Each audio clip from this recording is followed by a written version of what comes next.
Hello economics students, we're wrapping up. We're in week 6 here. So first just want to say I've enjoyed working with all of you these past 6 weeks. Hopefully you've learned a lot more about economics now and have a greater appreciation.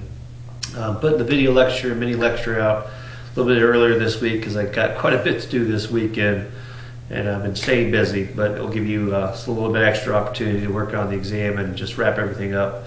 But for our final week, we have the final exam, you have your chapter 19, you have your final paper, and a very brief homework assignment, and a brief forum discussion on minimum wage. And to wrap things up this last week, we look at work in the labor market. So just as other markets, we had supply and demand, you also have supply and demand within a wage determination market. You know, those that are willing to supply their hours to the market and those that are willing to demand the businesses in the market.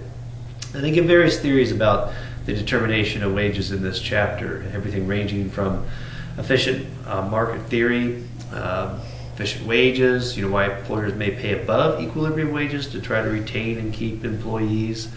This idea was probably even first started by Henry Ford, who realized when he was paying low wages, he had a hard time getting production out for his cars, but when he started paying a very high wage, higher than the equilibrium wage, people would show up to work every day because of the fear of losing that potential wage. So in this economy, we kind of accept the wages that we have right now. We're hopeful that we get maybe little minimum wages or increases to pay for any increase in health insurance costs these days. But I thought it was particularly interesting.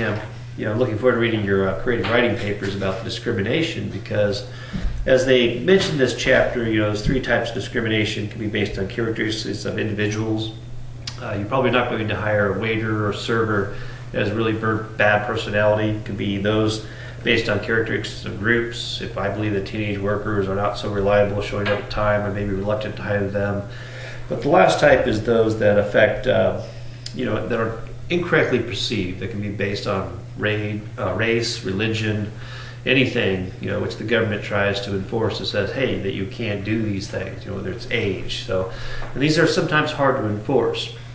But interestingly enough, there's also what we call market discrimination. I think I put a little funny insert there into the mini lecture in this week's readings that you can kind of laugh at. But anyway, that's all I have for the wrap up for this week. But again, do send me an email if you have any questions. But we pretty much wrap up with our last stuff this week, and I will have grades posted very quickly after the end of next Sunday. But again, enjoyed working with you all, and take care.